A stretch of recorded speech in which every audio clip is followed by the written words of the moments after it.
माझी सोन्याची चेन कुठे आहे? त्याच्यावर नका असं करूच माई. मी काल म्हणाले होते ना नवीन कामवाल्या बाईला बोलवले, ही तीच मंजू. ती देवळात जाण्या अगोदरच हा बोर्ड तिला दाखवा. गार्गी आईस्क्रीम आणि फ्रेंड्स तुझी वाट बघत आहेत. म्हणजे ती घराकडे येईल, देवळापर्यंत जाणारच नाही. ती हा बोर्ड वाचून घरात जाईल तिच्या मैत्रिणींना शोधायला. तुम्ही बाहेरून गुपचूप कडी लावा आणि इथून सटका. गार्गी तुझ्या मित्रांच्या नाही आमच्या ताब्यात आहे. ती परत यायला हवी असेल तर इथे 50,000 रुपये आणून ठेव. ते पैसे नीट ठेव. थोडी थोडकी रक्कम नाहीये, चांगले 50,000 आहेत.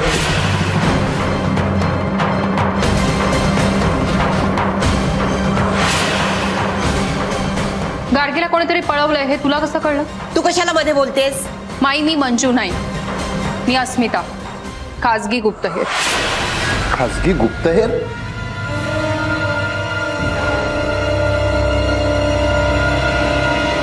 मीच त्यांना इथे बोलावलं होतं आपल्या घरात चोऱ्या कोण करतंय ते शोधून काढण्यासाठी.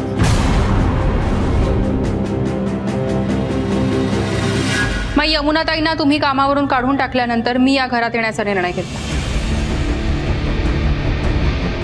मग अशी आरती वहिनी जेव्हा आत पैसे ठेवायला गेल्या तेव्हा चिराग फार बारकाईने ते बघत होता हे माझ्या लक्षात आलं. आणि म्हणूनच मी मुद्दाम आरतीताईंना अरुणदादांना आत पाठवायला सांगितलं. काहीतरी कारण काढून अरुणदादांना आतमध्ये पाठवा प्लीज.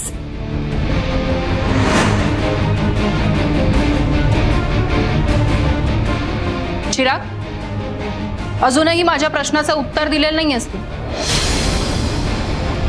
गार्गीला कोणीतरी पळवलंय आणि त्या बदल्यात 50,000 मागितलेत हे तुला कसं कळलं?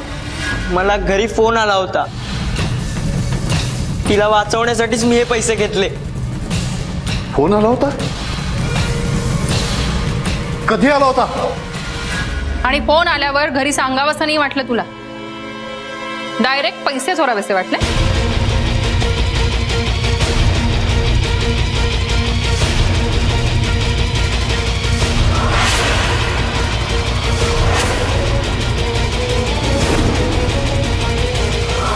काय रे चिराग, गार्गी कुठे? मी गार्गीला सगळीकडे शोधलंय पण ती कुठेच सापडत नाहीये. मी जाऊन बघतो. नको काका, तुम्ही ऑफिसवरून आलायत ना तर दमले असाल. ते पैसे नीट ठेव. थोडी थोडकी रक्कम नाहीये, चांगले 50,000 आहेत.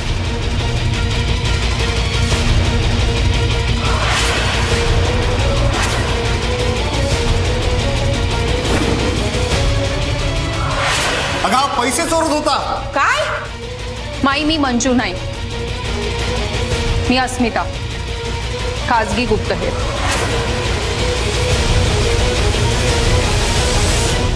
अरे चिराग, अरे बोल ना.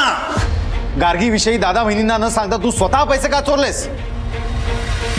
अहो चोर चोर असं नका म्हणू. आरतीताईंनी असं डिटेक्टिव्हला घरात बोलवणंच मुळे पसंत नाहीये मला. या आरती आणि अस्मिताचंच कारस्थान असणार आहे हे माझ्या चिराग विरुद्ध. माई काही वाटेल ते नका बोलू तुम्ही. आधी ना चिरागला विचारलेल्या प्रश्नांची उत्तरं द्यायला सांगा. तो कशी देणार उत्तर? तो तर घाबरलाय. घाबरलाय? 50,000 घेताना नाही घाबरला तो? कारण तो गार्गीला सोडवण्यासाठी पैसे घेत होता, स्वतःसाठी नाही. नाही माई, 50,000 घेताना हा घाबरला नाही कारण ह्याला सवयच आहे चोऱ्या करायची. अस्मिता तोंड सांभाळून बोला. तू माझ्या मुलाबद्दल बोलतीयस. मृणालताई मी या सगळ्या गोष्टी तर्काच्या आणि पुराव्यांच्या आधारावरच बोलते. या चिरागऐवजी दुसरा एखादा साधा निष्पाप मुलगा असताना तर घाबरला असता. घरातल्या मोठ्यांना सांगितलं असतं त्याने, पण ह्याने सराईतपणे चोरी केली. आणि आता पकडला गेल्यावर सांगतोय गार्गीला वाचवण्यासाठी पैसे घेतले म्हणून. माफ करा माई, पण तुम्ही सतत पाठीशी घालताना याला म्हणून हा बिघडलाय. तोंडाला येईल ते बोलू नकोस अस्मिता. माई तुम्ही खरं सांगा, याची शपथ घेऊन सांगा, याने जेव्हा हजारांचं बिल केलं हॉटेलचं तेव्हा खरंच तुम्ही पैसे दिले होते त्याला?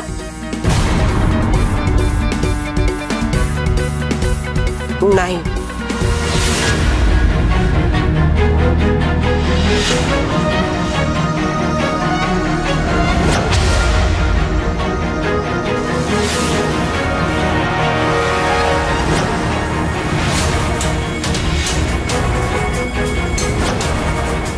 अगं माई, मग तेव्हा तू खोटं का बोललीस?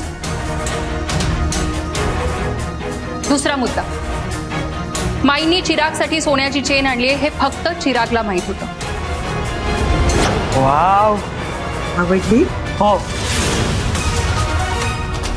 मग माई यमुनाबाई ती चेन कशा चोरतील? काय चिराग?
माई, पाहिलं?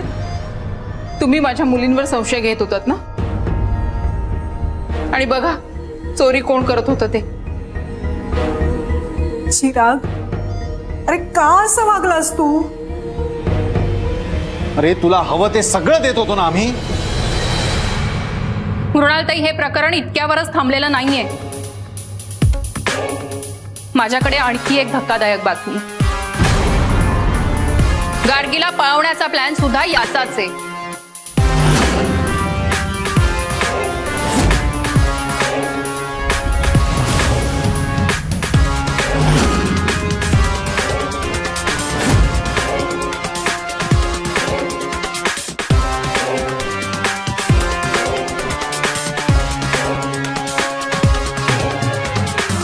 नाही, हे खोटं आहे. मला घरी फोन आला होता. हो,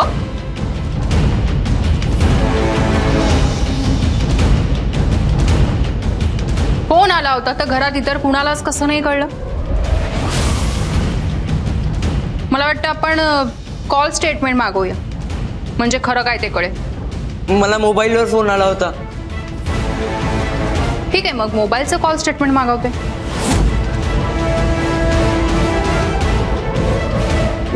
मी गार्गीला शोधायला एका निर्जन घरात गेलो, तिथे मला ही चिठ्ठी सापडली. हो,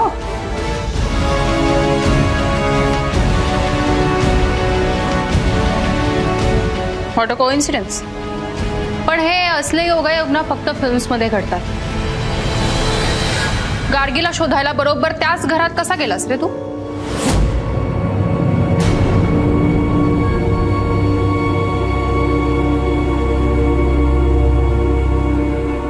हा त्या चिठ्ठीचा उरलेला तुकडा, जो फाडून तू तिथेच फेकला होतास. हे बघा.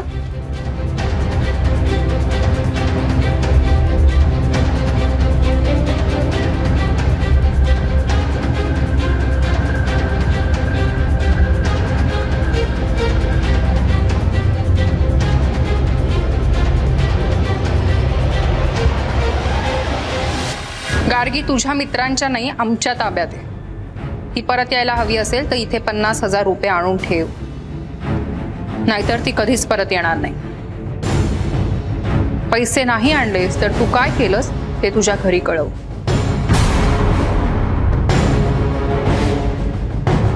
माझे सहकारी तुझ्या पाळतीवर होते.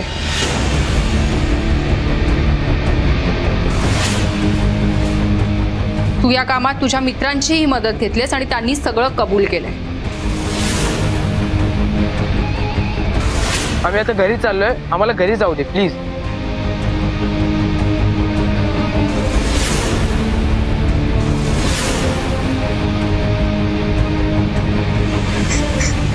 तेव्हा आता तू खरं सांगतोयस की पोलिसांना बोलावू? नको, मी खरं सांगतो. मला गार्गीला काही करायचं नव्हतं. फक्त थोडा वेळ लपवून तिला शोधण्याचं क्रेडिट घ्यायचं होतं.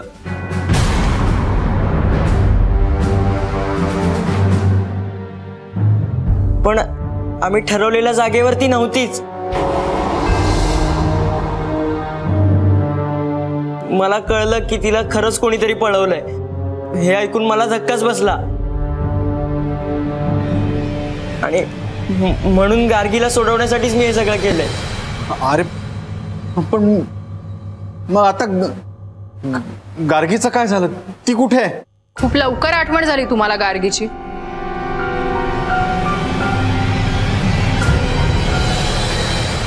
मी हे पैसे घेऊन जातो ऍडव्हान्सचे आणि गार्गीला सोडवून आणतो.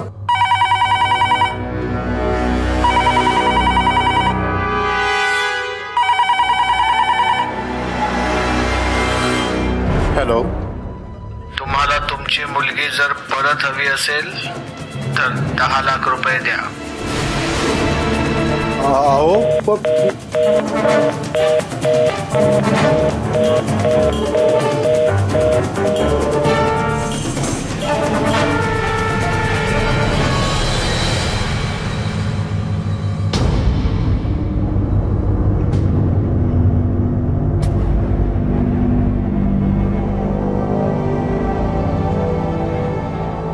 अरुण, काय झालं? अरुण,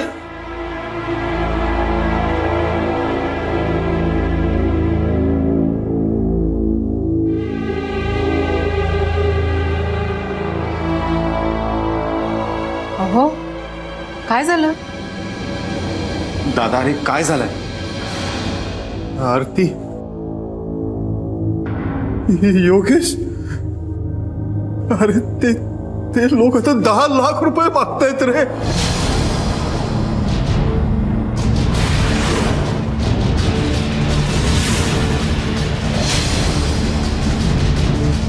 एवढे पैसे नाही आहेत रे माझ्याकडे. कुठून आणू मी एवढे पैसे? योगेश, एवढे पैसे कुठून आणणार होत आपण? पण ही गार्गी बेजबाबदारपणे वागलीच का? आपण पोलिसांना कळवूयात का? किंवा आरती ताईंनी ह्यांना बोलवलंच आहे ना, ह्याच काहीतरी करतील. नाही, मला जे करायचंय ते मी करणारच आहे. पण त्याआधी मला तुम्हा सगळ्यांना एक प्रश्न विचारायचा आहे. 10 लाख मागितल्यावर लगेच तुमचा विचार कसा बदलला?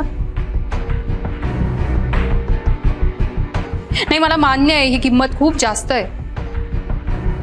पण गार्गीच्या जागी जर चिराग असता तर हे पैसे उभे केले असतेच ना तुम्ही? काय माहित, मुलांची किंमत अमर्याद आणि मुलीची किंमत फक्त 50,000 रुपये.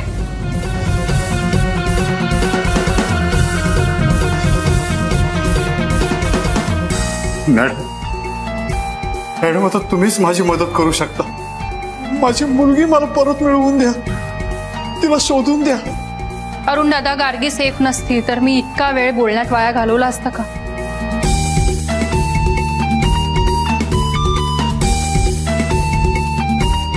म्हणजे गार्गी सेफ आहे, तिला कोणीही पळवलेलं नाहीये.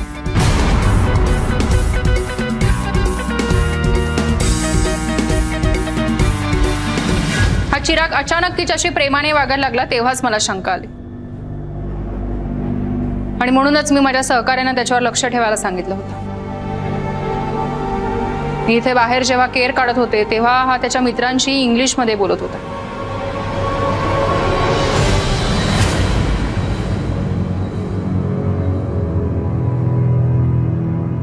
हॅलो विकी. हां ऐक. She has just left the home. Yes, you be alert. दादा,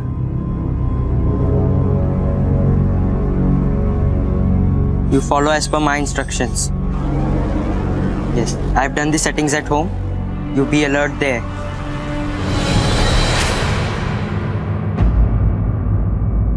मग मी लगेचच माझ्या सहकाऱ्यांना फोन करून ह्याच्यावर लक्ष ठेवायला सांगितलं.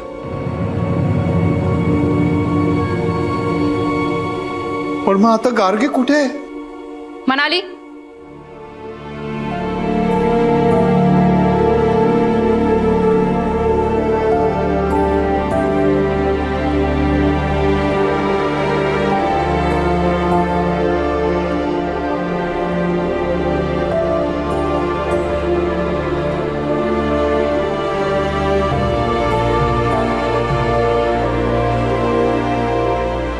आई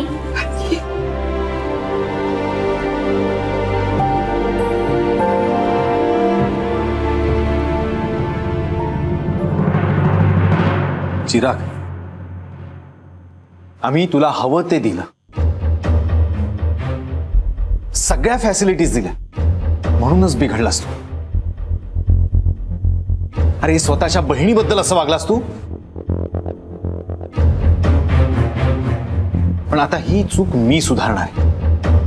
मी ठरवलं यापुढे मी तुला हॉस्टेलवर ठेवणार नाही. नको प्लीज बाबा, मला हॉस्टेलवर ठेवू नका. आई तू तरी सांग ना. थांब चिराग, मला काही एक ऐकायचं नाहीये तुझं. तू खूप वाईट वागलायस.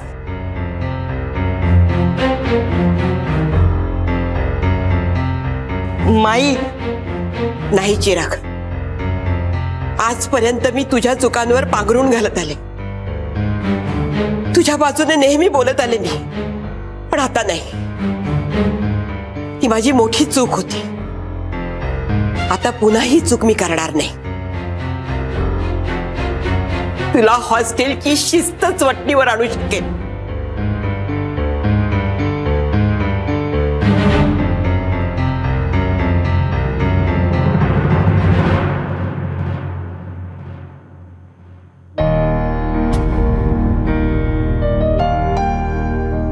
काका,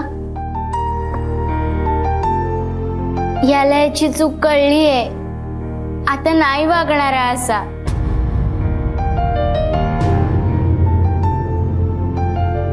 त्याला प्लीज एक संधी द्या ना. आम्हाला आमचा भाऊ हवाय. पाहिलं शिरा, ज्या बहिणीला तू कमी लेखत होतास तीच आता तुला वाचवते. हो, मी आता चांगला वागणार, मी प्रॉमिस करतो. अस्मिता मॅडम, तुमच्यामुळे आज माझा मुलगा वाईट मार्गाला जाण्यापासून वाचलाय. Thank you so much. मॅडम, तुमच्यामुळे चिरागचे आणि आमचेही डोळे उघडले. नाही, डोळे उघडलेच आहेत तर पूर्ण उघडा, अर्धवट नको. म्हणजे प्रश्न फक्त गार्गी परत येण्याचा आणि चिराग सुधारण्याचा नाहीच आहे.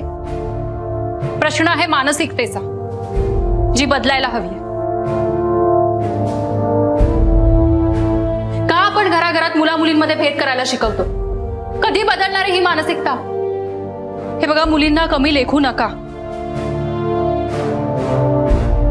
माई, चिराग तुमचा जास्त लाडका आहे आणि या दोघी नाही का, तर या मुली आहेत म्हणून.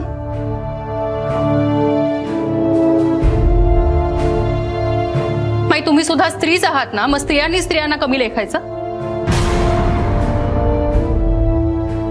आनंदीबाई जोशी, सावित्रीबाई फुले, झाशीची राणी, कल्पना चावला या सगळ्या कोण होत्या? स्त्रियाच होत्या ना.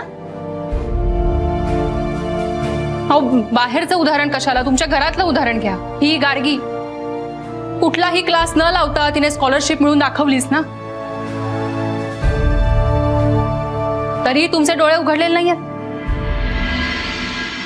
अस्मिता मॅडम, तुम्ही म्हणताय ते बरोबर आहे.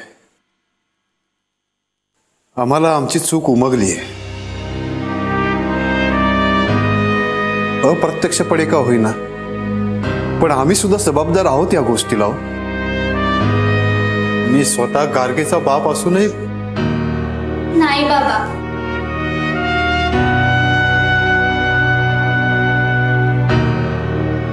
अस्मिता मॅडम, ह्या घरात जे घडलं ते पुन्हा कधीही घडणार नाही. प्रॉमिस.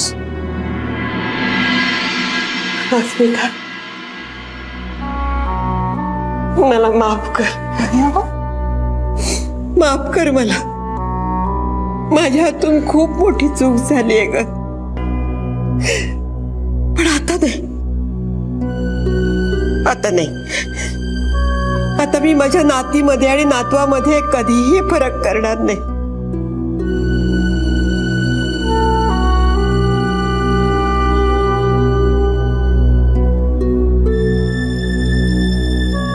आणखी एक गोष्ट, मी खोटा आळ घेऊन यमुनेला घराबाहेर काढले ना. मी तुला वचन देते, मी तिला पुन्हा बोलावून घेऊन येईन. हो अस्मिता मॅडम, हवं तर मी माफी मागेन तिची. मुलामुलींमध्ये केला जाणारा हा भेदभाव आजच थांबायला हवा आणि याची सुरुवात आजच आपल्याच घरापासून व्हायला हवी.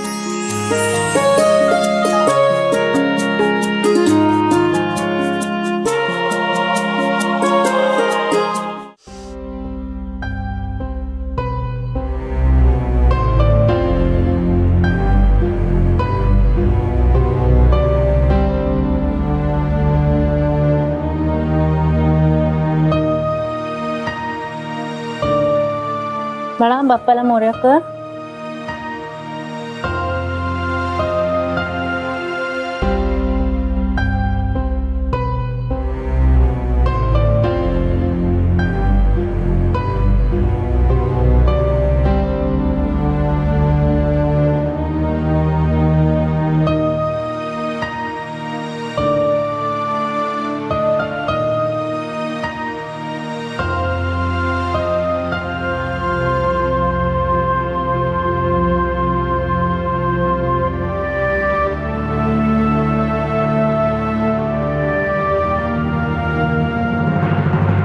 माझी आई कुठे आहे? अरे अरे बाळा, मी तुला खायला दिलं ना, मग तू का रडतोयस? मला खाऊ नको, आई हवी. अरे बाळा, सकाळपासून उपाशी आहेस म्हणून मी तुला खायला दिलं, तर ते नकोय तुला. आता तुला तुझी आई कुठून आणून देऊ? आई कुठे माझी? आई हवी आहे. हा बाप्पा आहे ना, त्याला सगळं कळतं, हा सगळं बघतोय. त्याच्या जवळ माग हा आई तुझी, तो नक्की तुला तुझी आई मिळवून दे.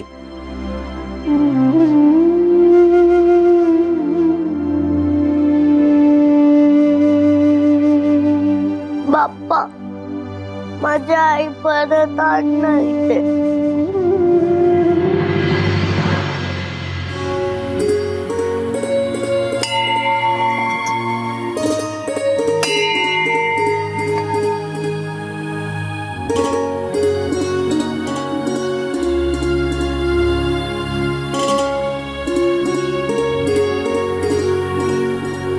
बाप्पा, तुमचा आमच्या घरातला पहिला गणपती उत्सव आहे, काही चुकलं तर प्लीज सांभाळून घे.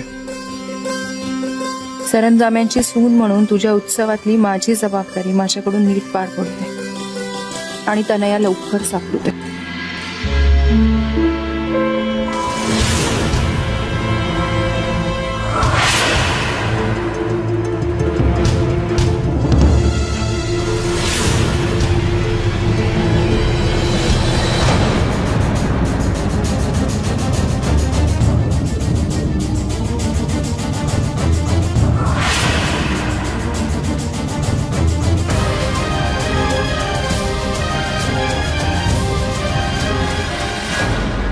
इथनं सुटकेचा एकही मार्ग नाहीये.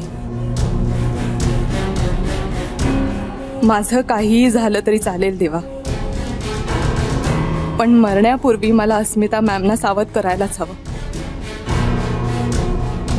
या सगळ्याच्या मागचे सूत्रधार दादासाहेब आहेत हे त्यांना कळायलाच हवं. पण कसं कळवू?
आई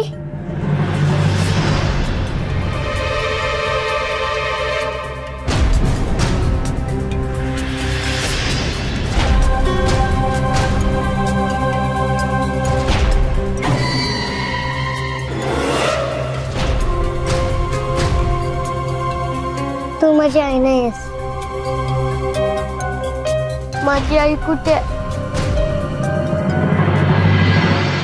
स्मिता, मला वाटतंय हरवलाय. मी नाही हरवलो. माझी आई हरवली आणि बाबा. बाळा सापडतील हा तुझे आई बाबा. बाळा तुझं नाव काय आणि कुठे राहतोस तू? माझं नाव अप्पू. मी माझ्या घरी राहतो.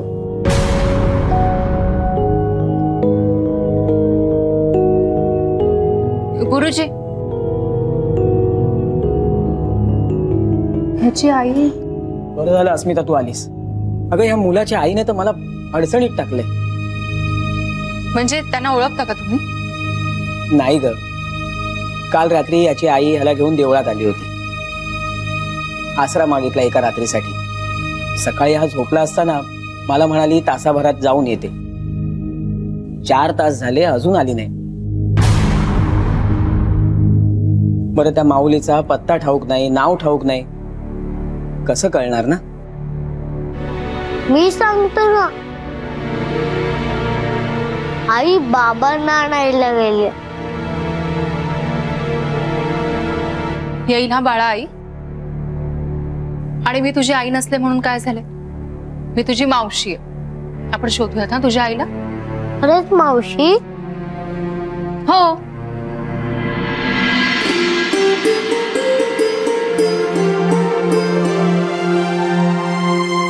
अप्पू, तुझं पूर्ण नाव काय? अप्पू. नाही नाही तसं नाही. म्हणजे तुमच्या घरी जर पाहुणे आले तर तू त्यांना तुझं काय नाव सांगतोस? अपेश भूषण. यांना पुढे. मला वाटतं तुझ्या वडिलांचं नाव विभीषण असेल. विभीषण? भूषण. आणि तुझं आडनाव काय? किती वेळ सांगू? मला माझी आई हवी आहे. अरे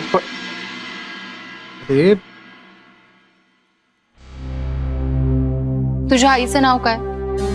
आई. तुझे बाबा तुझ्या आईला काय म्हणतात? बाबांना सुट्टी नाही मिळत. अभि मला वाटतं ह्याचे बाबा कामानिमित्त खूप दिवस बाहेर असतील. हो ते बरोबर आहे, पण हे ये ना पुढे काय आहे?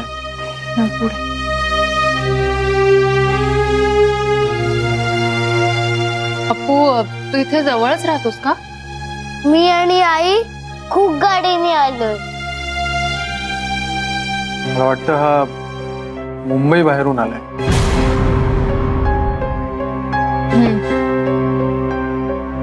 अभि, फोन दे ना जरा. आईंना फोन करून सांग. हा आई, आम्ही इथून निघतोय देवळातून, पण जरा उशीर होईल आम्हाला. नाही, एका अर्जंट कामासाठी पोलीस स्टेशनला जातोय आम्ही. आई तुम्ही टेन्शन घेऊ नका. हो.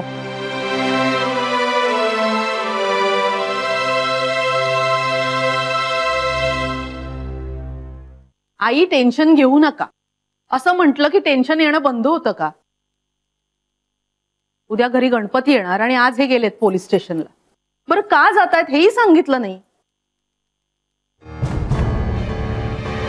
अस्मिता बरोबर अभि गेलाय म्हणजे त्या तनयाच्या तपासाबद्दल काही नसेल ना?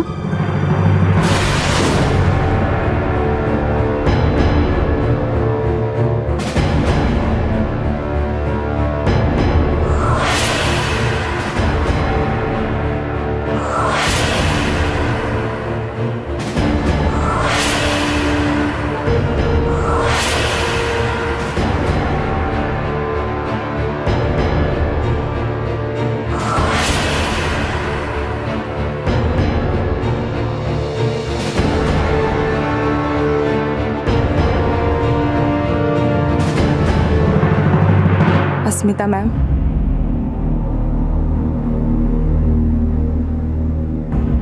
हे पत्र तुम्हाला मिळेल की नाही आणि मिळेल तेव्हा मी जिवंत असेन की नाही मला खरंच माहिती नाही. पण तुमच्या बाबांना आणि भुवनला मारणारा माणूस एकच आहे.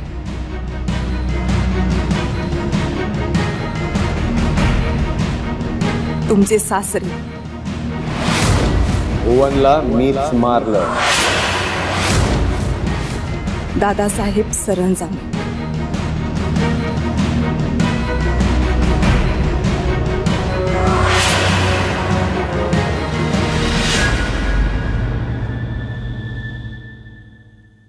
हे काय घरात एवढी शांतता का?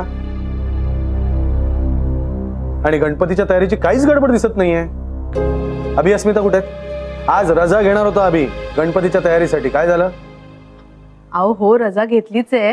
मकराची सजावट पण करत बसला होता. हा मग? पण नंतर म्हणाला की आम्ही दोघं देवळात जाऊन येतो आणि तिथनं परस्पर पोलीस स्टेशनला गेले. अजून आले नाहीये. पोलीस स्टेशनला कशासाठी? सांगितलंय कुठे? अगं विचारायचं नाहीस का अनु? मी विचारलं पण ती खूप घाईत होती, काहीच सांगितलं नाही तिने. उलट म्हणाली आई तुम्ही काळजी करू नका. हो, मला काय वाटतं माहितीये का, बहुतेक तनयाच्या तपासा संदर्भात काहीतरी असावं.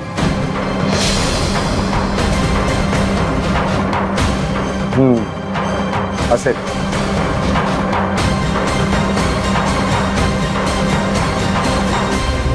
ते दोघं पोलिसांकडे गेले की पोलिसांनी त्यांना बोलवलं? तनयानी काही गडबड तर नसेल ना केली? दादासाहेबांपासून सावध राहा. त्यांनी मला इगतपुरीला डांबून ठेवलंय. प्लीज मला सोडवा.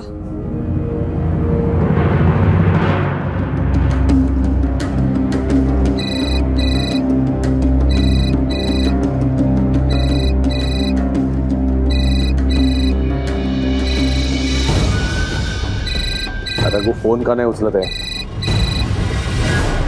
तनया, काहीही झालं तरी हे पत्र अस्मिता मॅम पर्यंत पोहोचायलाच हवं.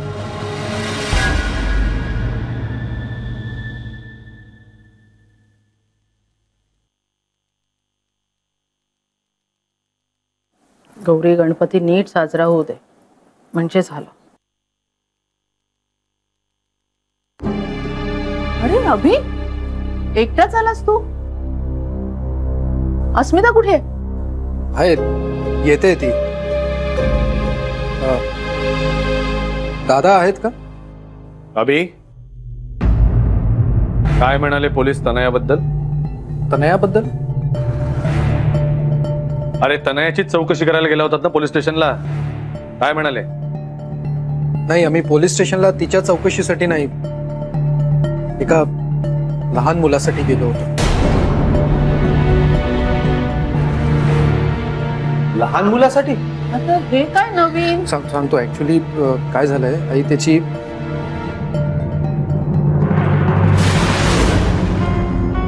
आई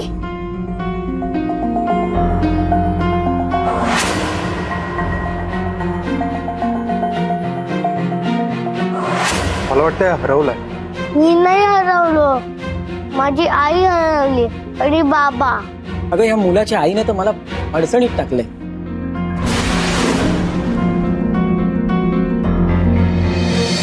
मी आणि आई खूप गाडीने आलोय. मला वाटतं हा मुंबई बाहेरून आला. बिचारं पोरगं. त्याला पोलिसांच्या ताब्यात दिलत ना तुम्ही, ते एक बरं झालं. अरे पण मग अस्मिता का नाही आली तुझ्या बरोबर?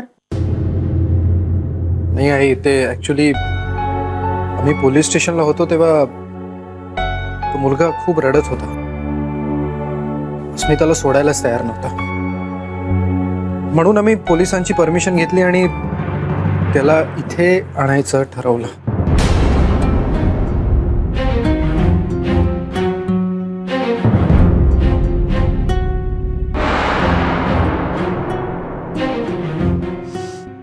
आई, त्याचे आई बाबा सापडेपर्यंत तू इथे राहिला तर चालेल का प्लीज? बघ, तो खूप गोड मुलगा आहे, तुला खरंच खूप आवडेल तो.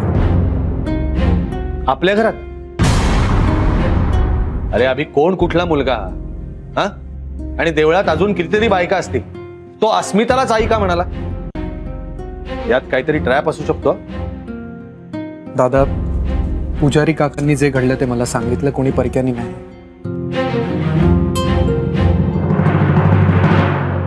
ठीक आहे, त्या मुलाच्या बाबतीत चालेल, पण तुम्ही तनयाच्या बाबतीत जी रिस्क घेतलीत ना, ते मला मुळीच आवडलेलं नाही. तिला इगतपुरीला शोधायला जायची काहीही गरज नव्हती. हे बरोबर आहे यांचं. अरे अभि, भुवनला मारणारा माणूस किती भयंकर असेल.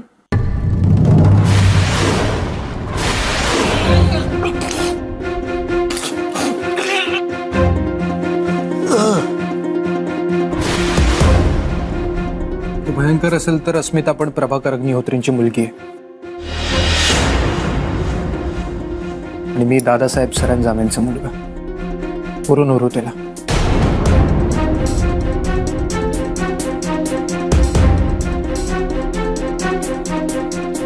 आम्ही तनयाला शोधायचे पूर्ण प्रयत्न करतोय. ती पण बिचारी कुठेतरी अडकली असेल, काही कळत नाहीये.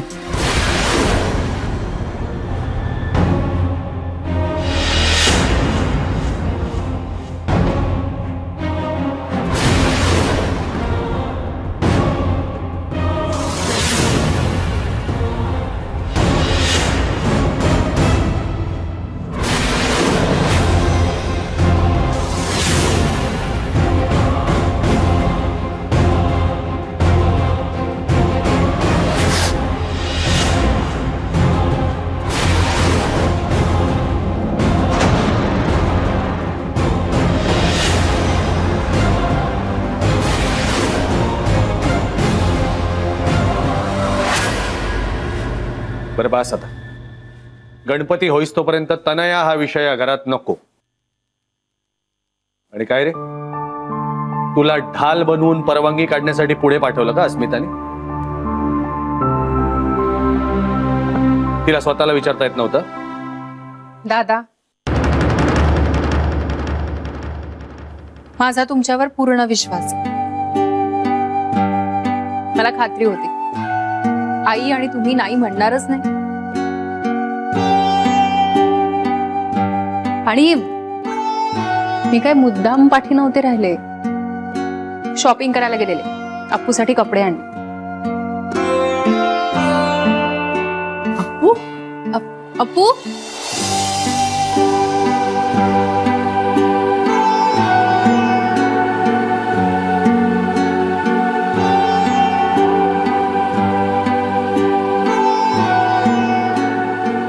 आई, दादा, हा गणपतीसाठी आपला खास पाहुणा अप्पू. गणपतीच्या दिवसात अगदी बाळ गणेश घरी आलाय, हो ना? अप्पू, हे तुझे आजी आजोबा.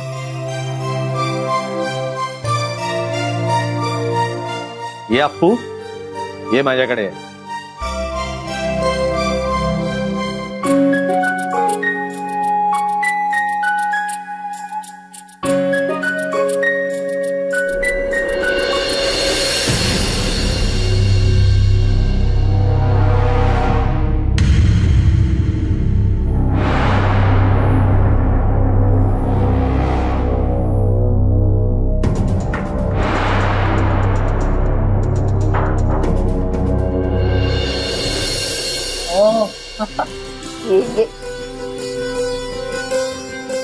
बघा, तुमच्याकडे नाही आला तो, माझ्याकडे पटकन आला.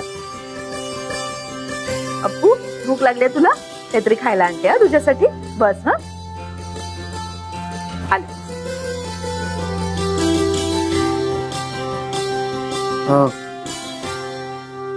मी पण आलोच. कुठे निघालास? मी आलोच. मी अरे आलो, पण सांगून. असाच मी.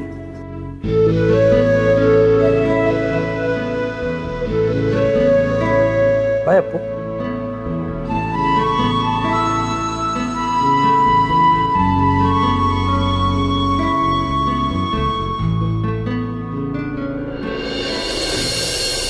हासे, मी तुला त्या मुलाचा फोटो पाठवते. त्याचा फोटो तिथे देवळाजवळला आणि माझा नंबरही देऊन ठेव. म्हणजे याची आई तिथे जर आलीच तर त्यांना कळेल की हा सेफ आहे आणि आपल्या सोबत आहे.